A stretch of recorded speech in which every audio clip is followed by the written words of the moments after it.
অনেকেই মনে করে যে ভারত উপমহাদেশে অপবাদ দেওয়া হয় যে আহলুল হাদিস বা সালাফি এরা হচ্ছে ইংরেজদের সৃষ্টি, ইংরেজদের পাঁচাটা গোলাম, ইংরেজদের ফলে এদের সৃষ্টি হয়েছে।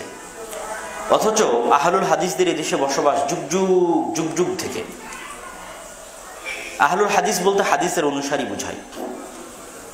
যে সমস্ত অঞ্চলে প্রচুর বড় বড় ইমাম ছিল হাদিসের, নিশাপুর, সামারকান্দ, বুখারা, রায়, এগুলো সব বড় বড় অঞ্চল হচ্ছে ভারত পাকিস্তানের সীমান্তবর্তী অঞ্চল। উজবেকিস্তান, কাজাখস্তান, কিরগিজিস্তান, আফগানিস্তান, ইরান, সব বড় বড় আলেম মুহাদ্দিসের জন্ম এগুলোতে। ইমাম তিরমিজি বলেন, ইমাম বুখারী বলেন, মুসলিম বলেন, ইমাম হাকিম বলেন, সব বড় বড় আলেমের জন্ম এগুলোতে। ফলশ্রুতিতে তাদের একটা প্রভাব ভারত পাকিস্তানে ছিল।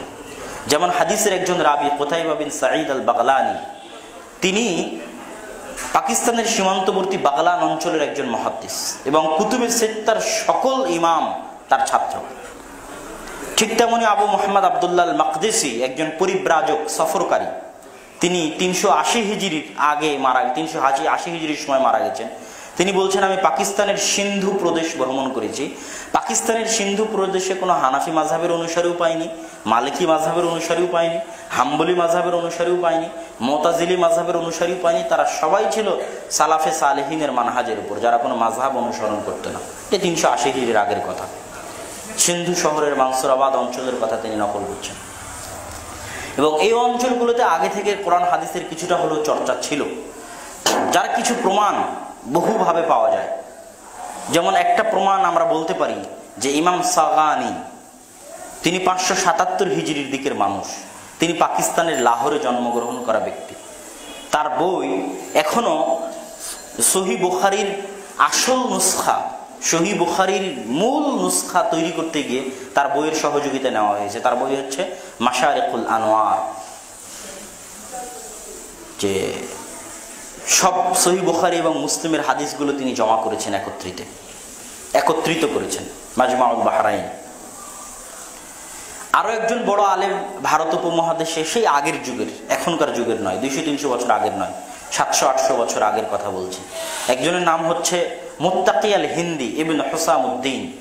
কানজুল উম্মাল নামে একটা বই আছে। আলেম ওলামা বা ছাত্র এমন কেউ নয় যারা এই বই চিনে না। কানজুল উম্মাল, যে বইটা ইমাম সুয়ুতির জামিউল সগীর এবং আল জামিউল কবিরকে একত্রিত করে জমা করে লেখা। ওই বইয়ের লেখক ভারতের। তারপরে কিছু বিখ্যাত বই আছে আল্লামা তাহের পাটনি, পাটনার অধিবাসী আল্লামা তাহের পাটনির লেখা, যে বইগুলো পূর্ব, পশ্চিম, উত্তর, দক্ষিণ সকল অঞ্চলের মুহাদ্দিস আলেম ওলামা জানে। তাজকিরাতুল মাওদুআত, আল মুগনি, মাজমাউ বাহারিল আনোয়ার। তাজকিরাতুল মাওদুআতের মধ্যে জালজয়ীফ হাদিসকে জমা করেছেন, আল মুগনির মধ্যে, তারপরে মাজমাউ বাহারিল আনোয়ারের মধ্যে কোরআন হাদিসের কঠিন শব্দ, কঠিন রাবিদের নাম, এগুলো জমা করে বই লিখেছেন। সব মুহাদ্দিসরা এই বইগুলো জানে এবং চিনে। এগুলো হচ্ছে শাহ ওলিউল্লাহ মুহাদ্দিস দেহলভির আগের যুগ। আর শাহ ওলিউল্লাহ মুহাদ্দিস দেহলভির পর থেকে ভারত উপমহাদেশে সালাফি মানহাজের বিপ্লবের সূচনা হয় শাহ ওলিউল্লাহ মুহাদ্দিস দেহলভির হাত দিয়ে। শাহ ওলিউল্লাহ মুহাদ্দিস দেহলভি আমালান হানাফি ছিলেন। তিনি আমল করতেন হানাফিদের মতো, চলতেন হানাফিদের মতো, কিন্তু দার্স দিতেন, সব যেটা সঠিক মাসলা সেটা বলতেন। কোনো নির্দিষ্ট মাযহাবের তাকলিদ করতেন না। বই লিখতেন নির্দিষ্ট মাযহাবের তাকলিদ করে নয়, যেটা সঠিক মনে হতো সেটা। হুজ্জাতুল্লাহিল বালিগার মধ্যে রাফুল আদাইনের কথা বলেছেন, 12 তাকবীরে সালাতের কথা বলেছেন, এবং তার দার্সেও তিনি এই কথাগুলো বারবার বলতেন। তার মাধ্যম দিয়ে একটা উদারতার সূচনা হয় ভারত উপমহাদেশের মাটিতে। মুহাদ্দিস দেহলভি, দেহলভি বলা হয় দিল্লির অধিবাসী। দিল্লিকে উর্দুতে আরবিতে বলা হয় দেহলি, তো দেহলির অধিবাসীকে বলা হয় দেহলভি। শাহ ওলিউল্লাহ মুহাদ্দিস দেহলভি। তার ছেলে আব্দুল আজিজ মুহাদ্দিস দেহলভি, যার বুস্তানুল মুহাদ্দিসিন নামে একটা বই আছে, যেখানে সব মুহাদ্দিসদের জীবনী তিনি জমা করেছেন, ফার্সিতে লেখা বই, যেটা পরবর্তী আরবিও হয়েছে, উর্দু হয়েছে, বাংলাও হয়েছে ইসলামিক ফাউন্ডেশন থেকে। বুস্তানুল মুহাদ্দিসিন, আব্দুল আজিজ আল মুহাদ্দিস দেহলভির লেখা। আব্দুল আজিজ আল মুহাদ্দিস দেহলভির ছেলে হচ্ছে শাহ ইসহাক মুহাদ্দিস দেহলভি। এই ইসহাক মুহাদ্দিস দেহলভি পর্যন্ত হানাফি আহলে হাদিসের বিভেদ ভারতের মাটিতে প্রকাশ্য রূপ ধারণ করেনি। মোটামুটি ছিল, কিন্তু প্রকাশ্য রূপ ধারণ করেনি। প্রকাশ্য রূপ ধারণ করে শাহ ইসহাক মুহাদ্দিস দেহলভির ছাত্র মিয়া নাজির হুসাইন দেহলভি এবং আর একজন ছাত্র আব্দুল গনি আল মুজাদ্দিদি। আব্দুল গনি আল মুজাদ্দিদির ছাত্র হচ্ছে কাসেম নানুতুবি আর রশিদ আহমদ গাঙ্গুহি, যারা দেওবন্দের দারুল উলুম দেওবন্দ মাদ্রাসার প্রতিষ্ঠাতা। রশিদ আহমদ গাঙ্গুহি এবং কাসেম নানুতুবি, তারা ছাত্র হচ্ছে আব্দুল গনি আল মুজাদ্দিদির। আর আরেকজন ছাত্র হচ্ছে মিয়া নাজির হুসাইন দেহলভি, যার মাধ্যম দিয়ে ভারত উপমহাদেশে হানাফি আহলে হাদিসদের মধ্যে পার্থক্য সম্পূর্ণরূপে প্রস্ফুটিত হয়, প্রকাশিত হয় এবং আলাদা মানহাজ, আলাদা একটা মাযহাব, আলাদা একটা ফেরকা হিসেবে রূপান্তর লাভ করে। মিয়া নাজির হুসাইন দেহলভি রাহিমাহুল্লাহর প্রায় 1.5 লক্ষ থেকে 1.5 লক্ষ ছাত্র ছিল। শুধু ভারত, পাকিস্তান, বাংলাদেশ, শ্রীলঙ্কা, নেপাল, মালদ্বীপ নয়, আরব, ইয়েমেন, কুয়েত, কাতার, বাহরাইন, মক্কার দারুল হাদিসের প্রতিষ্ঠাতা তারা পর্যন্ত, সৌদি আরবের দক্ষিণাঞ্চলের শেখ আবদুল্লাহ, তারপরে শেখ মোহাম্মদ বিন আব্দুল ওয়াহাবের প্রপৌত্র, তারা পর্যন্ত মিয়া নাজির হুসাইন দেহলভির কাছে ইলম নিতে এসেছেন ভারতে, দিল্লিতে। এবং তার বিখ্যাত সব ছাত্রের হাত দিয়ে সারা ভারত উপমহাদেশে আহলে হাদিসদের যে গণজোয়ার, গণবিপ্লব, সেটার উত্থান ঘটে তার ছাত্রদের হাত দিয়ে। তার মধ্যে একজন হচ্ছে আব্দুর রহমান আল মুবারকপুরি, যিনি সারা পৃথিবীতে সুনানে তিরমিজির আরবি ভাষায় সর্বশ্রেষ্ঠ ব্যাখ্যা গ্রন্থ লিখেছেন। পৃথিবীর উত্তর, পশ্চিম, পূর্ব, দক্ষিণের এমন কোনো মাদ্রাসা, মসজিদ, আলেম ওলামা নাই যারা সুনানে তিরমিজি পড়তে গিয়ে এই বইয়ের সহযোগিতা নেয় না। তুহফাতুল আহওয়াজি, যার লেখক ভারতের আলেম, আরবিতে লিখেছেন। একজন হানাফি আলেম একটা বই লিখলো আসারুস সুনান নামে, আল্লামা নিমভি, যে আহলে হাদিসদের মাদ্রাসাগুলোতে বুলুগুল মারাম পড়ায়, তো বুলুগুল মারামে সব আহলে হাদিসদের পক্ষের হাদিসগুলো আছে। তো হানাফিদের পক্ষের হাদিস জমা করে একটা বই লিখলেন আসারুস সুনান। বই লিখে উনি শেষ করে প্রকাশ করতে পারেননি। তার মধ্যেই আব্দুর রহমান মুবারকপুরি ওই বইয়ে কি কি ভুল আছে, কি কি সানাদ মাতানগত ত্রুটি আছে, সেটা তিনি আরবিতে উত্তর দিয়ে লিখলেন আবকারুল মিনান ফি নাকদে আসারিস সুনান। এত বড় জ্ঞানী মুহাদ্দিস আলেম ছিলেন তিনি। আব্দুর রহমান মুবারকপুরীর মতো আরেকজন বড় আলেম ছিলেন, যিনিও মিয়া নাজির হুসাইন দেহলভির ছাত্র, শাইখুল ফিলকুলের ছাত্র। তার নাম হচ্ছে শামসুল হক আল আজিমাবাদী। শামসুল হক আল আজিমাবাদী রাহিমাহুল্লাহ সুনানে আবু দাউদের 32 খণ্ডে আরবি ভাষায় গায়াতুল মাকসুদ নামে একটা ব্যাখ্যা গ্রন্থ লিখেন। যেই ব্যাখ্যা গ্রন্থের 2 খণ্ড পাকিস্তান থেকে প্রকাশিত, বাকিগুলো এখনো প্রকাশ হয়নি। ওইটারই সংক্ষিপ্ত করে তিনি আর একটা বই লিখেছেন আউনুল মাবুদ, যেটা সারা পৃথিবীর সব জায়গায় মানুষের কাছে আছে। আবু দাউদের শ্রেষ্ঠ ব্যাখ্যা গ্রন্থ হিসেবে পরিচিত আউনুল মাবুদ, শারহ সুনানে আবি দাউদ, আরবিতে লিখেছেন ভারতের আলেম, নাম শামসুল হক আল আজিমাবাদী। ইমাম বুখারী রাহিমাহুল্লাহ তার সহিহ বুখারীর মধ্যে 25 থেকে 30 জায়গায়, মোটামুটি 25 জায়গায় ক্বালা বাযুন নাস বলে হানাফি মাযহাবের 25 থেকে 30টা মাসলাকে তিনি রদ করেছেন, বাতিল করেছেন, খণ্ডন করেছেন। কে? ইমাম বুখারী। কি বলে? ক্বালা বাযুন নাস, একদল মানুষ বলে যে, বাযুন নাস দ্বারা ইমাম আবু হানিফা উদ্দেশ্য বা হানাফি মাযহাব উদ্দেশ্য। তারপরে সেটার তিনি খণ্ডন করেছেন ইমাম বুখারী সেই কালে। তো মাওলানা আহমদ আলী সাহারানপুরি, সাহারানপুর নামে উত্তরপ্রদেশের একটা জেলা আছে, মাজহারুল উলুম নামে মাদ্রাসা আছে। সেই মাদ্রাসার, যেই মাদ্রাসায় ফাজাইল আমলের লেখক মাওলানা জাকারিয়া কান্দেলভি শাইখুল হাদিস ছিলেন, সেই মাদ্রাসারই মাওলানা আহমদ আলী সাহারানপুরি একটা বই লিখলেন ইমাম বুখারীর 25 জায়গায় ক্বালা বাযুন নাসের উত্তর দিয়ে এবং হানাফি মাযহাবকে সঠিক প্রমাণ করে। ওই বই লেখে প্রকাশ করে শেষ হয়নি। শামসুল হক আজিমাবাদী রাহিমাহুল্লাহ রাফউল ইলতিবাস নামে মাওলানা আহমদ আলী সাহারানপুরীর ওই কথাগুলোর জবাব দিয়েছেন, যেগুলো তিনি ইমাম বুখারীর উত্তরে লিখেছিলেন আরবিতে, আরবি ভাষায়, এখনো প্রকাশিত। শামসুল হক আজিমাবাদী রাহিমাহুল্লাহ সুনানে দারাকুতনির আরবিতে টিকা আছে আল মুগনি নামে, আল মুগনি তালিক আলা সুনান আদ-দারাকুতনি। এত বড় উঁচু মাপের মুহাদ্দিস ভারত উপমহাদেশে ছিল। মিয়া নাজির হুসাইন দেহলভির আরেকজন ছাত্র হচ্ছে মাওলানা সানাউল্লাহ অমৃতেশ্বরী। মাওলানা সানাউল্লাহ অমৃতেশ্বরী এমন একজন আলেম, যিনি একই টেবিলে, একই মঞ্চে বসে, ভারতের মাটির এমন কোনো মাযহাব নাই, ভারতের মাটির এমন কোনো মাসলাক, এমন কোনো দিন নাই যাদের সাথে একই টেবিলে, একই মঞ্চে বসে তাদেরকে তিনি পরাজিত করতে পারবেন না। কাদিয়ানি, শিখ, সুন্নি, যেটাই হোক, কাদিয়ানি হোক, শিখ হোক, জৈন হোক, দেওবন্দি হোক, ব্রেলভি হোক, আর হিন্দু হোক, আর খ্রিস্টান হোক, আর বৌদ্ধ হোক, ইহুদি হোক, একসাথে একই মঞ্চে তর্ক বিতর্ক করে তিনি পরাজিত করতে পারবেন। এটা তার সারা জীবনের রেকর্ড। এবং তার সবচেয়ে বড় কারনামা হচ্ছে তাকে ফাতেহে কাদিয়ানিয়াত, কাদিয়ানিদের যে গুরু গোলাম আহমদ কাদিয়ানি, তার সাথে মোবাহালা করে তিনি তাকে পরাজিত করেছেন। তাদের মোবাহালার বিষয় ছিল যে হকের উপর থাকবে সে বেঁচে থাকবে, আর যে বাতিলের উপর থাকবে সে মারা যাবে। এই মর্মে আল্লাহকে সাক্ষী রেখে খোলা মাঠে মোবাহালা, যে আল্লাহ, আমি গোলাম আহমদ কাদিয়ানি যদি সত্যের উপর হই, তাহলে আমার আগে সানাউল্লাহ অমৃতেশ্বরীর মৃত্যু হবে। আর সানাউল্লাহ অমৃতসরী বললো আল্লাহ আমি সানাউল্লাহ অমৃতসরী, মোহাম্মদ সাল্লাল্লাহু আলাইহি ওয়াসাল্লাম শেষ নবী, এই কথাই যদি আমি হকের উপর থাকি তাহলে আমার আগে গোলাম আহমদ কাদিয়ানির মৃত্যু হবে। গোলাম আহমদ কাদিয়ানি পায়খানায় পড়ে মারা গেল, তারপরে 40 বছর যাবৎ সানাউল্লাহ অমৃতসরী পৃথিবীতে জীবিত ছিলেন খাতমে নবুয়তের জীবন্ত মুজিজা হিসেবে। আর তিনি একজন আহলে হাদিস আলেম এবং তিনি মিয়া নাজির হুসাইন দেহলভী শাইখুল কুল ফিলকুলের ছাত্র। আরেকজন বড় ছাত্র হচ্ছে আব্দুল্লাহ গাজীপুরী, যিনি ভারতের আহলে হাদিসদের কেন্দ্র বলা যায় মৌনাথ রঞ্জন। যদিও কেন্দ্রীয় প্রতিষ্ঠান জামিয়া সালাফিয়া বানারস, কিন্তু এমনিতেই বই পুস্তক প্রকাশনা, যেমন বাংলাদেশের আহলে হাদিসদের একটা ভালো কেন্দ্র আমরা বলতে পারি বংশাল, ঐতিহাসিকভাবে এই অঞ্চলের মানুষ আহলে হাদিস। এখানে সব আহলে হাদিসদের লাইব্রেরি, বই পুস্তক, কুতুবাদি পাওয়া যাবে আরামসে সহজে। ঠিক সেরকম ভারতের আহলে হাদিসদের কেন্দ্র হচ্ছে ওই মৌয়ের বড় প্রতিষ্ঠান ফাইজে আম। আমি গেছিলাম, ঘুরতে গেছিলাম, সেই ফাইজে আমের প্রতিষ্ঠাতা আব্দুল্লাহ গাজীপুরী, তিনি এরকম বহু অগণিত মাদ্রাসা প্রতিষ্ঠা করেছেন। এবং অল ইন্ডিয়া আহলে হাদিস কনফারেন্স যখন গঠন হয় তখন এই সানাউল্লাহ অমৃতসরী, আব্দুল্লাহ গাজীপুরী, আব্দুর রহমান মুবারকপুরী, শামসুল্লাহ গাজীবাবাদী সবাই দায়িত্বে ছিলেন, সবাই সেই জিনিসটার দায়িত্ব গ্রহণ করেছিলেন। তো এগুলো বলার দ্বারা যেটা উদ্দেশ্য, এর পরবর্তীতে আরো যে আলেম ওলামা ছিলেন না, আসেননি তা নয়, অনেক বড় বড় আলেম ওলামা তাদের পরবর্তীতে এসেছেন। যেমন আমি যদি মাওলানা ইসমাইল সালাফির কথা বলি, হুজ্জিয়াতে হাদিসের উপর তার উর্দুতে বই আছে। মাওলানা ইসমাইল সালাফি পাকিস্তানের একজন বড় আলেম, উনি উর্দুতে হুজ্জিয়াতে হাদিসের উপর যে বই লিখেছেন, ওই বই বুঝতে গিয়ে আমার মাথা আউলে গেছে। এত কঠিন এবং এত জটিল ইলমি আলোচনা বইয়ের মধ্যে করেছেন। তারপরে একজন আছে মাওলানা হাফেজ মোহাম্মদ গন্দলবি, যাকে মদিনা ইউনিভার্সিটির শিক্ষক করা হয়েছিল, উনিও পাকিস্তানের একজন আহলে হাদিস আলেম। আনোয়ার শাহ কাশ্মীরি একজন বড় দেওবন্দি হানাফি আলেম, তিনি হাফিজ ইবনে হাজার আসকালানির ফাতহুল বারির ভুল ধরেছেন ফাইজুল বারিতে, তার লেখা সহিহ বুখারীর ব্যাখ্যা গ্রন্থ ফাইজুল বারি।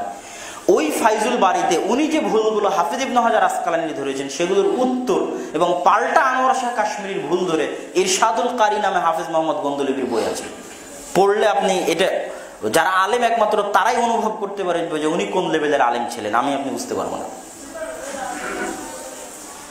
তো এই অঞ্চলগুলোতে যে আলেম ওলামা ছিল না এটা নয়, এবং সঠিক দিনের যে প্রচার হয়নি এটা নয়।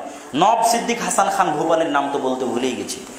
বড় মাপের ভারতীয় উপমহাদেশের একজন আহলে হাদিস আলেম ছিলেন, যে তিনি আকীদার উপরেই 10-এর অধিক বই লিখেছেন আরবি, উর্দু, ফার্সিতে, আকীদার উপরে। কাতফুস সামার ফি আকীদাতে আহলিল আসার, তার লেখা আকীদার উপর বই। এই মাসের মাসিক আল ইতিসামে পাবেন যে ভারতীয় উপমহাদেশের আহলে হাদিস আলেমদের আকীদার ক্ষেত্রে খেদমত, আমার লেখা। ওর মধ্যে নওয়াব সিদ্দিক হাসান খান ভোপালীর কথা আছে। উনি যে উন্নত আরবি ভাষায় বই লিখেছেন, ওই রকম উন্নত আরবি ভাষায় আরবের আলেমদের লিখতে হিমশিম খেতে হবে। শাহ ওলিউল্লাহ মুহাদ্দিস দেহলভী যে মানের ভাষায় হুজ্জাতুল্লাহিল বালিগা লিখেছেন, ওই মানের ভাষায় আরবের আলেমগণের লেখা কঠিন আছে, টাফ আছে, অথচ ওনারা ইন্ডিয়ার, ভারতের মানুষ। নওয়াব সিদ্দিক হাসান খান ভোপালী আহলে হাদিস মানহাজের এত ব্যাপক খেদমত করেছেন, আজকে আপনি ফ্রি বই বিতরণ করতেছেন, বিভিন্ন লেখকের লেখা ফ্রি বই। উনি সেই কালে বুলুগুল মারাম, মিশকাতুল মাসাবি, সহিহ বুখারী, তাফসির ইবনে কাসির বাহির থেকে নিয়ে এসে নিজের গাঁটের টাকা খরচ করে, লাখ লাখ কোটি কোটি টাকা খরচ করে বড় বড় আলেমের কাছে, ছাত্রদের কাছে ফ্রি বিতরণ করেছেন। হাদিস মুখস্থের জন্য পুরস্কার দিয়েছেন, কেন উনি নওয়াব ছিলেন। নওয়াব হওয়ার কারণে ওনার টাকার অভাব ছিল না, আবার জ্ঞানের অভাব ছিল না। আল্লাহ তাকে জ্ঞান এবং টাকা দুটোই দিয়েছিলেন। 300-এর অধিক তিনি বই লিখেছেন, এদেশের আলেম, ভারত উপমহাদেশের আলেম। এবং আমরা এই যুগে যদি আসি, এই যুগের কয়েকজন আলেমের কথা যদি বলি, যে ভারত উপমহাদেশের আহলে হাদিস আলেম ওলামার কথা যদি বলি, তাহলে মাওলানা জুবাইর আলী জায়ের কথা বলতে হবে, যিনি পাকিস্তানের একজন বিখ্যাত আহলে হাদিস আলেম। তিনি এই যুগে যেভাবে হাদিসের খেদমত করেছেন, হাদিসের বই পুস্তকের তাহকিক, সেগুলোর তাখরিজ, সেগুলো বের করা বিরল নজির দৃষ্টান্ত। ইলাউস সুনান নামে হানাফিদের একটা বই আছে, যে বইয়ে হানাফি মাযহাবের সব হাদিসগুলো একত্রিত করে জমা করা আছে। এই ইলাউস সুনানের একটা ভূমিকা আছে, যেই ভূমিকায় হানাফিদের মাযহাব অনুযায়ী উসুলে হাদিসের নিয়ম কানুনগুলো লেখা আছে, যেটাকে কাওয়াইদুত তাহদিস বা কাওয়াইদুল হাদিস বলা হয়, যেটার প্রথম নাম ছিল ইনহাউস সাকান ফি মুকাদ্দামাতি ইলাউস সুনান। এই দুটো গ্রন্থেরই জবাব দিয়েছে পাকিস্তানের দুইজন বড় বড় আলেম। একজনের নাম বাদিউদ্দিন শাহ রাশেদি, যিনি নাকদ কাওয়াইদুল হাদিস নামে বই লিখেছেন, আর মাওলানা ইরশাদুল হক আসারি লিখেছেন ইলাউস সুনান ফিল মিজান, দাড়ি পাল্লায় ইলাউস সুনান। এবং হানাফি মাযহাবের যে হাদিসগুলো জমা করা হয়েছে, যে নিয়ম কানুনগুলো তৈরি করা হয়েছে, সেগুলোর উনি খণ্ডন করেছেন, উর্দুতে এবং আরবিও অনুবাদ হয়েছে। ইদানিং একটা বই আপনারা সবাই শুনবেন, আল জামিউল কামিলুশ শামিল, যে সব সহিহ হাদিসকে জমা করে একত্রিত করে একটা হাদিসের বই, যেটা জিয়াউর রহমান আল আজামি লিখেছে, ভারতের আলেম, ভারত উপমহাদেশে, যেটা হয়তো বাংলাতে অনুবাদ করে প্রকাশিত হওয়ার পথে। এই যে গেল আহলে হাদিসদের এদেশের ইলমি ধারা, আহলে হাদিসদের ইলমি দারসি তাদরিসি ধারা। এটা বললাম কি জন্য, আজকে একটা ট্রেন্ড দেখা যায় যে মদিনা বিশ্ববিদ্যালয়ের সহিহ আকীদা প্রচারের অবদান সীমাহীন সারা পৃথিবীতে, নট অনলি ভারত উপমহাদেশ, আল কারা আল হিন্দিয়া, অল ওয়ার্ল্ড, সারা পৃথিবীতে মদিনা ইসলামী বিশ্ববিদ্যালয়ের অবদান সীমাহীন ও অপরিসীম। কেননা ওটা হচ্ছে সরকারি সাপোর্ট, সরকার কোটি কোটি টাকা খরচ করে জ্ঞানের পিছনে, যেটা আমরা পারবো না, আমরা করতে পারবো না, আমাদের এই দেশের মানুষের এই সামর্থ্য নাই, যার ফলে জ্ঞানের একটা বিপ্লব হয়েছে সৌদি আরবের মাটিতে। তো সেই বিপ্লবের কারণে আমরা যদি এইভাবে গর্ব অহংকার করে বসি যে এই দেশে কোনো আলেম ওলামা নাই, ভারত উপমহাদেশে কোনো কেবার ওলামা নাই, ভারত উপমহাদেশের মানুষের কাছ থেকে আকীদা নেওয়া যাবে না, এবং এটা যে অপমানমূলক যদি একটা অহংকার চলে আসে, তাহলে এটা ভুল হবে। বরং এই অঞ্চলে যে খেদমতটা হয়েছে, বড় বড় আলেম নাসিরউদ্দিন আলবানী পর্যন্ত স্বীকার করেছেন, ডক্টর মাতারা জাহরানি পর্যন্ত স্বীকার করেছেন, জিয়াল মিস্রি পর্যন্ত স্বীকার করেছেন যে নবম দশম হিজরির পরে ভারত উপমহাদেশের আলেম ওলামা যদি হাদিসের চর্চা না করতো, তো হাদিসের ইলম দুনিয়া থেকে মিটে যেত। কেন তখন সারা পৃথিবীতে কোথাও হাদিসের চর্চা ছিল না, সেটা সৌদি, কুয়েত, কাতার, বাহরাইন, কোথাও ওইভাবে হাদিসের চর্চা ছিল না যেভাবে ভারতের মাটিতে ছিল। এবং যত হাদিসের বই আছে, সব হাদিসের বইয়ের অধিকাংশগুলোর প্রথম প্রকাশ ভারতের মাটিতে। হায়দ্রাবাদ, দাকান প্রথম প্রকাশ, পাকিস্তান, ভারত, বাংলাদেশ এগুলোতে প্রথম প্রকাশ। আল জারহ ওয়াত তা'দীল প্রথম প্রকাশ কোথায়? এখানে। ইবনে আবি হাতেমের বই। আরবের বিখ্যাত বড় আলেম ইয়াহইয়া আল মুআল্লিমি কোথায় বসে গবেষণা করতেন? ভারতে বসে গবেষণা করতেন। ওই পরাধীন অবস্থায়, ইংরেজদের হাতের পরাধীন অবস্থায় এবং পরাধীন অবস্থার আগের জুলুম নির্যাতনের অবস্থার মধ্যে যেভাবে ইলমের খেদমত ভারতের মাটিতে হয়েছে, যাবতীয় সুযোগ সুবিধা বঞ্চিত থেকে পৃথিবীর ইতিহাসে বিরল, নজিরবিহীন দৃষ্টান্ত। এবং মাযহাবী তাকলিদ থেকে মুক্ত হয়ে উদারভাবে হাদিস কোরআন চিন্তা করতে হবে, এটা আরবের আলেম ওলামা ভারতের আলেমদের কাছে শিখেছে। যে মাযহাব নয়, মাযহাবের তাকলিদ নয়, উদারভাবে হাদিস কোরআন বুঝতে হবে, স্বয়ং নাসিরউদ্দিন আলবানী রাহিমাহুল্লাহ এই অঞ্চলের আলেমদের কাছে শিখেছেন। শেখ রাবি বিন হাদি আল মাদখালি জামিয়া সালাফিয়া বানারসে 5 বছর থেকেছেন হিন্দ, এবং জ্ঞান অর্জন করেছেন, জ্ঞান দিয়েছেন। সুতরাং আমরা মদিনা ইসলামী বিশ্ববিদ্যালয়ের অবদানকে অবশ্যই স্বীকার করি, আল্লাহ বরকত দিক, কিন্তু সেটা যেন আমাদের মধ্যে অহংকার না আনে যে না এই অঞ্চলে কোনো আলেম ওলামা নাই, কিছু নাই, সব জাহেল, তাদের কাছ থেকে ইলম নেওয়া যাবে না, হাদিসের জ্ঞান, আকীদার জ্ঞান নেওয়া যাবে না, এরকম যেন দেশভিত্তিক জাতীয়তাবাদ যেন কায়েম না হয়। এটা গেল আহলে হাদিসের ইলমি দারসি তাদরিসি ধারা। আহলে হাদিসরা এই দেশে রাজনীতিতে অবদান আছে, দাওয়াতে অবদান আছে, জিহাদে অবদান আছে। জিহাদের সবচেয়ে বড় অবদান হচ্ছে মাওলানা ইসমাইল শহীদ রাহিমাহুল্লাহ 1831 সালের 6ই মে পাকিস্তানের সীমান্তবর্তী অঞ্চল বালাকোটে তিনি মৃত্যুবরণ করেন। আল্লাহ তাকে শহীদ হিসেবে কবুল করুক, আল্লাহুম্মা আমিন।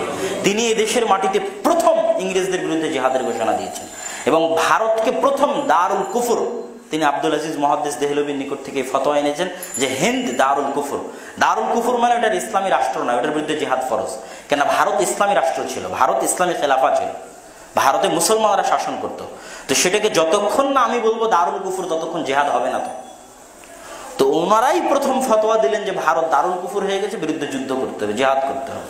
এবং শাহ ইসমাইল শহীদ রাহিমাহুল্লাহ দীর্ঘ 5 বছর ভারতের আনাচে কানাচে বাংলাদেশে পর্যন্ত উনি শিরক এবং বেদাতের বিরুদ্ধে দাওয়াত নিয়ে গেছেন। উনি প্রথমে চেয়েছেন সমাজ সংস্কার করতে, তাওহীদের উপর মানুষকে একত্রিত করতে, তারপর তাওহীদপন্থী একদল মানুষকে নিয়ে জিহাদ করতে। এই জন্য উনি বই লিখেছেন তাকবিয়াতুল ঈমান, যেটা রিসালাতুত তাওহীদ নামে আরবিতে অনুবাদ হয়েছে, এবং তাওহীদের বার্তা নামে মনে হয় বাংলাতে অনুবাদ আছে, ইসলামিক ফাউন্ডেশন থেকে অনুবাদ আছে, অনেক আগের বাংলা অনুবাদ। তাকবিয়াতুল ঈমানে সেই যুগে বসে ভারতের মাটিতে তাওহীদের উপর এত উন্নত মানের বই আর শিরক বেদাতের বিরুদ্ধে এত কঠোর লেখনী। আপনি হয়তো মনে করছেন আব্দুর রাজ্জাক বিন ইউসুফি মনে হয় শিরক বেদাতের বিরুদ্ধে এত কঠোর বলে, তার চাইতেও কঠোর দলিল ভিত্তিক আলোচনা তাকবিয়াতুল ঈমানের মধ্যে শাহ ইসমাইল শহীদ রাহিমাহুল্লাহ 150-200 বছর আগে করে গেছেন। রাফুল আদাইনের কথা, তাকলিদের বিরোধী, তাযকিরুল ইখওয়ান, এগুলো সব সেই সময়ের তার লেখা। 25,000 হাদিসের হাফেজ ছিলেন তিনি রাহিমাহুল্লাহ রাহমাতান ওয়াসিআ। এবং এই জিহাদের ধারাই পরবর্তীতে এদেশের মাটিতে স্বাধীনতা সূচিত করে। কিন্তু সব সময় যেটা হয় সেটা হচ্ছে জিহাদ করে একদল, ফল নিয়ে যায় আরেক দল। এটা এই দেশেও ঘটেছে। জিহাদ করেছে আলেম ওলামা, যুদ্ধ করেছে আলেম ওলামা, ফল ঘরে নিয়ে চলে গেছে হিন্দুরা। তারা প্রথম দেখি কোনো সময় ইংরেজদের বিরুদ্ধে জিহাদের ঘোষণা তারা দেয়নি, কিন্তু যখন স্বাধীনতা আসলো তখন পুরো ফলটা তারা নিয়ে চলে গেল। অথচ তাদের বিরুদ্ধে, ইংরেজদের বিরুদ্ধে প্রথম স্বাধীনতার আন্দোলন, আজাদী আন্দোলনে সবচেয়ে বেশি রক্ত, সবচেয়ে বেশি শ্রম, সবচেয়ে বেশি অর্থ মুসলমানেরা দিয়েছে। কেননা ব্যথা মুসলমানদের ছিল, ক্ষমতা মুসলমানদের হাতে ছিল। ক্ষমতা হারিয়েছে মুসলমানেরা, ব্যথা পেয়েছে মুসলমানেরা, জিহাদ করেছে মুসলমানেরা, ফল নিয়ে গেছে হিন্দুরা। আজকের ভারতের যে লালকেল্লায় নরেন্দ্র মোদী পতাকা উত্তোলন করে, লালকেল্লার মালিক মুসলমানেরা। লালকেল্লা মুসলমানদের হাতে তৈরি করা। তো সম্মানিত উপস্থিতি, আহলে হাদিসদের আরেকটা ধারা আছে রাজনীতি। যখন প্রথম ইংরেজরা চাল তৈরি করলো যে না, এই দেশে এইভাবে আজাদী আন্দোলন যারা করতেছে, জেহাদি আন্দোলন যারা করছে, এদের হাতে দেশ দেওয়া যাবে না, এমন সিস্টেমে দেশ ছেড়ে যেতে হবে যেন নিয়ম নীতি আমাদের হাতেই থাকে। তখন তারা পলিটিসাইজ, কংগ্রেস মুসলিম লীগ তৈরি হলো। পলিটিক্যাল লিডারের মাধ্যমে দেশ হস্তান্তর করা, গণতান্ত্রিকভাবে দেশ হস্তান্তর করা। কংগ্রেস মুসলিম লীগ তৈরি হলো। তখন কংগ্রেসও আহলে হাদিস আলেমদের অবদান আছে, মুসলিম লীগেও আহলে হাদিস আলেমদের অবদান আছে। ভারতের, বাংলাদেশের বিখ্যাত আহলে হাদিস আলেম আব্দুল্লাহ আল কাফি আল কুরাইশি রাহিমাহুল্লাহ মুসলিম লীগের অনেক বড় নেতা ছিলেন, লিডার ছিলেন। আব্দুল্লাহ আল বাকি রাহিমাহুল্লাহ, তিনি মুসলিম লীগের অনেক বড় নেতা ছিলেন। মাওলানা আকরাম খাঁ আহলে হাদিস আলেম, তিনি মুসলিম লীগের সভাপতি ছিলেন। শেখ মুজিবুর রহমান তার অসমাপ্ত আত্মজীবনীর মধ্যে লিখতেছে যে উনি যখন মাওলানা আকরাম খাঁর দরবারে একটা চিঠি দিতে যাবেন, একটা কাগজ দিতে যাবেন, তো উনি এত ভয় পাচ্ছেন ঢুকতে, যে ভয়ের তাড়নায়, কথা বলার ভয়ে, তার আত্মমর্যাদার ভয়ে, আত্মসম্মানের ভয়ে, আকরাম খাঁর তার দাপট ভারাত্মের ভয়ে উনি ঘরের মধ্যে দৌড়ে ঢুকে চিঠি টেবিলে ফেলে আবার দৌড়ে বের হয়ে এসেছেন। শেখ মুজিবুর রহমান, যাকে আমরা বাংলাদেশের জাতির পিতা বলতেছি, তিনি কার দরবারে? মাওলানা আকরাম খাঁ, মুসলিম লীগের সভাপতি। মাওলানা আকরাম খাঁ আহলে হাদিস ছিলেন। এবং আজকে মানুষ ইতিহাস ভুলে গেলে কোনোদিন জাতি তার সঠিক রাস্তা পাবে না। আমি যদি নিজেকে শুধু বাঙালি বলে পরিচয় দিই, আমি সঠিক রাস্তা খুঁজে পাবো না। আমি যদি বাঙালি হতাম, তাহলে কলকাতার বাঙালিরা কি দোষ করলো, আমি কেন ভারতের সাথে যাইনি? আমার স্বাধীনতার আসল ভিত্তি 1971 নয়, আমার স্বাধীনতার আসল ভিত্তি 1947, যেটা অসমাপ্ত আত্মজীবনীতে শেখ মুজিবুর রহমান লিখেছে, যে উনি শেরে বাংলা একে ফজলুল হক আর হোসেন শহীদ সোহরাওয়ার্দীর অধীনে যখন কলকাতা ইসলামিয়া কলেজের উনি ছাত্র ইন্টারমিডিয়েটে পড়েন, তখন পাকিস্তানের পক্ষে লড়কে লেঙ্গে পাকিস্তান, ছিনকে লেঙ্গে পাকিস্তান, এই স্লোগানে যে বাংলাদেশকে আলাদা করতে হবে ভারত থেকে, যত পরিশ্রম এবং যত আন্দোলন করেছেন, তার ইতিহাস ও সমাপ্ত আত্মজীবনীতে শেখ মুজিবুর রহমান লিখে গেছেন। এবং আসাম থেকে সিলেট, ওপারে করিমগঞ্জ, এপারে সিলেট, সিলেট কেন আসামের অন্তর্ভুক্ত হলো না, অথচ সিলেটের মানুষ আসামিদের মতো কথা বলে, ও কি জন্য বাংলাদেশের অন্তর্ভুক্ত হলো, সেটার ইতিহাস উনি ওখানে লিখেছেন। এবং এর জন্য তৎকালীন মুসলিম লীগের নেতারা যত পরিশ্রম করেছেন গণভোটের মাধ্যমে, যে অধিকাংশ মুসলমানদের অঞ্চল মুসলমানদের সাথে থাকবে, এইভাবে বাংলাদেশ হয়। 1947 যদি বাংলাদেশ নাই আসতো, তাহলে 1971 তো আসার প্রশ্নই ছিল না, আমরা থাকতাম ভারতের সাথে। যেভাবে কাশ্মীর আছে, সেইভাবে অধীনস্থ, পরাস্ত। সুতরাং আসল স্বাধীনতা আমাদের, সেটা হচ্ছে ইসলামের মধ্যে। এটা অসমাপ্ত আত্মজীবনী না পড়লে মানুষ বুঝতে পারবে না। এই জন্য আমি বলি যে প্রত্যেক যারা আওয়ামী লীগ করেন, তারা অবশ্যই শেখ মুজিবুর রহমানের অসমাপ্ত আত্মজীবনী পড়বেন, এবং প্রত্যেক মানুষেরই পড়া উচিত। তাহলে বুঝতে পারবে যে এই দেশের আসল স্বাধীনতার জায়গা কোনটা, আসল স্বাধীনতার ভিত্তি কোনটা, যেটার উপর দিয়ে আমরা টিকে থাকতে পারবো, চলতে পারবো, রাস্তা খুঁজে পাবো। তো মুসলিম লীগ হোক, কংগ্রেস হোক, কংগ্রেসের ক্ষেত্রে মাওলানা আবুল কালাম আজাদ, মাওলানা মোহাম্মদ জুনাগড়ি এবং ডক্টর মুজিবুর রহমান, যিনি তাফসির ইবনে কাসিরের বাংলা অনুবাদ করেছে, ওনার শ্বশুর হচ্ছে মাওলানা মোহাম্মদ জুনাগড়ি। তাফসির ইবনে কাসিরের বাংলা অনুবাদক হচ্ছে জামাই, আর উর্দু অনুবাদক হচ্ছে শ্বশুর। উর্দু অনুবাদক হচ্ছে মাওলানা মোহাম্মদ জুনাগড়ি। মাওলানা মোহাম্মদ জুনাগড়ির জামাই হচ্ছে বাংলাদেশের ডক্টর মুজিবুর রহমান, যিনি তাফসির ইবনে কাসিরের বাংলা অনুবাদ করেছেন। তার আগে উর্দুতে অনুবাদ করেছেন তার শ্বশুর। এবং উর্দুতে যত হাদিস কোরআনের গ্রন্থ অনুবাদ হয়েছে, তার অধিকাংশ আহলে হাদিসদের হাতে করা। সিহা কুতুবে সিত্তার পুরোটাই মাওলানা ওহিদুজ্জামান হায়দারাবাদীর হাতে, একজন আহলে হাদিস আলেমের হাতে অনুবাদ হয়েছে উর্দুতে। তাফসির ইবনে কাসির জুনাগড়ি করেছে, ইলামুল মুওয়াক্কিন মাওলানা মোহাম্মদ জুনাগড়ি করেছে। তার জামাই তাফসির ইবনে কাসির বাংলায় অনুবাদ করেছে। তো মাওলানা মোহাম্মদ জুনাগড়ি উর্দুতে যে তাফসির ইবনে কাসিরের অনুবাদ করেছে, এবং ইবনুল কাইয়িমের লেখা ইলামুল মুওয়াক্কিনের যে উর্দুতে অনুবাদ করেছে, ওই উর্দু অনুবাদের ভূমিকা লিখে দেওয়া আছে মাওলানা আবুল কালাম আজাদের। আপনাদের এই অঞ্চলের একজন বড় ব্যবসায়ী আহলে হাদিস, মানে পুরো ঢাকার কথা বলতেছি, তার সামনে একটা বাংলা বই আছে, বইয়ের লেখক বাংলাতে অনুবাদ হয়েছে, মূল লেখক মাওলানা আবুল কালাম আজাদ। আমি তাকে জিজ্ঞেস করছি আপনি কি চিনেন মাওলানা আবুল কালাম আজাদকে? তো উনি বলছে হ্যাঁ, ভারতের অনেক বড় একজন নেতা, কংগ্রেসের অনেক বড় নেতা ছিলেন, পরবর্তী শিক্ষামন্ত্রী ছিলেন ভারতের, তার মতো নেতাই হয় না ভারতের মাটিতে। তেমন শুধু এতটুকু পরিচয় তার যথেষ্ট? এতটুকু পরিচয় যথেষ্ট না, তিনি একজন আহলে হাদিস আলেম ছিলেন। এবং তাফসির ইবনে কাসিরের উর্দু অনুবাদে এবং ইলামুল মুওয়াক্কিনের উর্দু অনুবাদে মাওলানা মাহমুদ জুনাগড়ি বিখ্যাত আহলে হাদিস আলেমের উর্দু অনুবাদে তার লেখা ভূমিকা আছে, মাওলানা আবুল কালাম আজাদের লেখা। তো এই দেশের রাজনীতিতেও আহলে হাদিসদের অবদান আছে। এবং দাওয়া ও তাবলীগ, আমরা যদি মনে করি যে শুধু মাওলানা ইলিয়াস সাহেবই হয়তো এইভাবে মসজিদে মসজিদে দাওয়াতের কার্যক্রম চালু করেছে, এটা সঠিক নয়। মাওলানা বেলায়েত আলী এবং মাওলানা এনায়েত আলী তারা এবং শাহ ইসমাইল শহীদ রহিমাহুল্লাহর যারা শাগরেদ, তারা এরকম সফরে বের হয়ে মসজিদে মসজিদে গ্রামে গ্রামে পায়ে হেঁটে গরুর গাড়িতে 7 দিন 10 দিন 15 দিন 1 বছর 12 বছর মানুষের বাড়িতে বাড়িতে গিয়ে দাওয়াত দিয়েছেন। মাওলানা এনায়েত আলী এবং মাওলানা বেলায়েত আলী দীর্ঘ 12 বছর রাজশাহী, মুর্শিদাবাদ, মালদাহ অঞ্চলে দিনের দাওয়াত, সহি আকিদা, সঠিক আকিদার দাওয়াত দিয়েছেন। মাওলানা সানাউল্লাহ অমৃতশ্বরী যখন মুর্শিদাবাদ, মালদাহে একবার প্রোগ্রাম করতে আসেন, তখন তিনি প্রোগ্রাম করতে এসে বিশাল আহলে হাদিস, এত আহলে হাদিস মানুষ দেখে উনি ওনার আখবারে আহলে হাদিস পত্রিকায় লিখেছেন যে এত আহলে হাদিস মুর্শিদাবাদ, মালদা, চাঁপাইনবাবগঞ্জ, রাজশাহীতে কি জন্য, এটা আমি বুঝতে পারলাম না। পরে ইতিহাস পড়ে দেখলাম যে মাওলানা ইলায়েত আলী, মাওলানা বেনায়েত আলী যারা শাহ ইসমাইল শহীদ এবং সৈয়দ আহমদ বেরেলভির ছাত্র শাগরেদ ছিল, তাদের পথের অনুসারী ছিল, তারা দীর্ঘ 10-12 বছর এই অঞ্চলগুলোতে দাওয়াতি কাজ করেছে। পরবর্তীতে বিকৃত হয়ে গেছে আহলে হাদিস মানেই যে আহলে হাদিস দাবি করলেই যে আমি আহলুস সুন্নাত ওয়াল জামাতের অনুসারী, এরকম নয় কিন্তু বিষয়টা।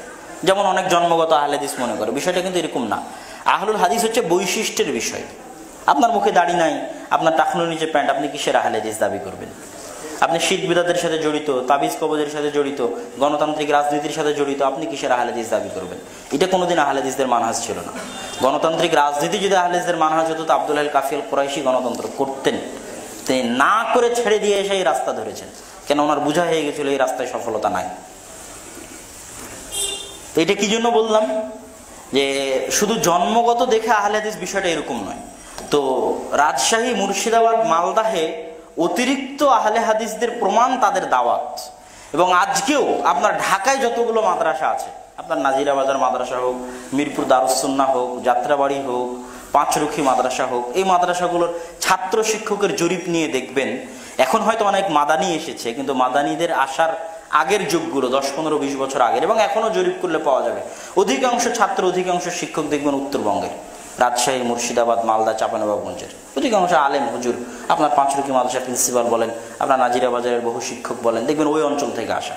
কেননা অধিক আহলে হাদিস মাদ্রাসা মসজিদ ওই অঞ্চলে আছে। এখনো ওই অঞ্চলে যত আহলে হাদিস মাদ্রাসা আছে তা এই অঞ্চলগুলোতে ওভাবে গড়ে ওঠেনি, যত আছে এখন ওই অঞ্চলে। তো এটা সেই তখনকার দাওয়াতের ফল। তো আমি আহলে হাদিসদের আমার সংক্ষিপ্ত বক্তব্যে আহলে হাদিসদের একটা ইলমি তাদরিসি ধারা, একটা রাজনৈতিক ধারা, একটা জিহাদের ধারা, আর একটা দাওয়াতের ধারা, এই সবগুলো ধারা বলে এটাই সংক্ষিপ্ত আকারে বুঝাতে চাইলাম যে এই দেশের মাটিতে আহলে হাদিসরা ব্রিটিশদের তৈরি নয়, এবং আহলুল হাদিস কোনো বাতিল ফিরকা নয়, এবং সালাফি মানহাজকে আমরা যেন সংকীর্ণ না করি, এবং সালাফি মানহাজকে যেন আবার ছেড়েও না দিই। একটা সামঞ্জস্য মাঝামাঝির মধ্যে থেকে আমাদেরকে রাস্তায় এবং পথ চলতে হবে, এবং আমাদের পারস্পরিক ভেদাভেদের উপরে উঠে পরস্পরের মধ্যে ভালোবাসা তৈরি করতে হবে। যেটা আল জামাআহ, জামাতবদ্ধ থাকা মানে হচ্ছে মসজিদের সাথে সম্পৃক্ত থেকে সমাজ পরিবর্তনের চেষ্টা করা। একটা মসজিদ দিয়ে সমাজ পরিবর্তন সম্ভব। এই পুরো বংশালে যতগুলো মসজিদ আছে অতগুলো কোনো রাজনৈতিক দলের অফিসও নাই। আওয়ামী লীগের অতগুলো অফিস নাই, বিএনপির অতগুলো অফিস নাই, ব্রাক প্রশিকা ঠ্যাঙ্গা মারার অতগুলো অফিস নাই, কিন্তু এই মসজিদগুলো অচল, অকেজ, কাজে লাগানো হয় না। মসজিদগুলো হতে হবে মার্কাজুল ইলম, জ্ঞানের কেন্দ্র, মার্কাজুল দাওয়া, দাওয়ার কেন্দ্র। মসজিদ দিয়েই সমাজ পরিবর্তন সম্ভব। মসজিদ ভিত্তিক জীবনযাপনই জামাতবদ্ধ জীবনযাপন। এই জন্য দলীয় সংকীর্ণতার ঊর্ধ্বে উঠে মসজিদকে কাজে লাগানোর চেষ্টা করার সময় এখন চলে এসেছে। আল্লাহ সুবহানাহু ওয়া তাআলা আমাদেরকে সঠিক পথ এবং সঠিক রাস্তা দেখানোর তৌফিক দান করুক। আল্লাহুম্মা আমিন। বক্তব্য আরও অনেক লম্বা ছিল, জুমার খুতবায় সম্পূর্ণ করা সম্ভব নয়। তবে এই দীর্ঘ বক্তব্য আপনারা অবশ্যই ইউটিউব অনলাইনে পাবেন, 1.5-2 ঘন্টার বক্তব্য। যাদের মনোযোগ থাকবে তারা অবশ্যই শুনে নেবেন। আল্লাহ সুবহানাহু ওয়া তাআলা আমাদেরকে যেন সিরাতে মুস্তাকিমে চলার তৌফিক দান করেন, আল্লাহুম্মা আমিন। আর আমি আহলে হাদিসদের যে ইলমি ধারাটা বললাম, এটার কিছু অংশ মিন্নাতুল বারীতে উল্লেখ করার চেষ্টা করেছি। প্রায় 30 থেকে 40 জন ভারত উপমহাদেশের আহলে হাদিস আলেমের জীবনী, হাদিসের ক্ষেত্রে তাদের অবদান, কোরআনের ক্ষেত্রে তাদের অবদান, এটা মিন্নাতুল বারীতে আছে।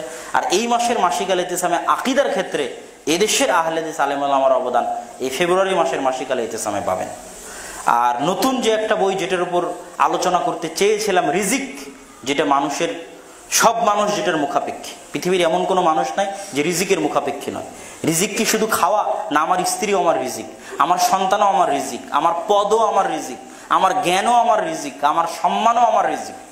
এই রিজিক কি আমার হাতে না আল্লাহ সুবহানাহু ওয়া তাআলার হাতে? যদি আল্লাহর হাতে হয় তাহলে আমি ঘরে বসে থেকে কেন রিজিক পাবো না? কি জন্য রিজিকের জন্য আমাকে পরিশ্রম করতে হবে? কোরআন এবং হাদিসের ভিত্তিতে রিজিক কিভাবে বাড়তে পারে, বরকত কাকে বলে, বরকতের সাথে শয়তানের সম্পর্ক, ফেরেশতার সম্পর্ক, আল্লাহর সম্পর্ক, কিভাবে আমার বাড়িতে, আমার পরিবারে, আমার জীবনে বরকত হতে পারে, এগুলো সব এই রিজিকে পাবেন ইনশাআল্লাহ। বাইরে যাওয়ার সময় আপনারা নিয়ে যাওয়ার চেষ্টা করবেন। আল্লাহ সুবহানাহু ওয়া তাআলা আমাদের সবাইকে সিরাতে মুস্তাকিম দেখানোর এবং তার উপর টিকে থাকার তৌফিক দান করুক। আল্লাহুম্মা আমিন।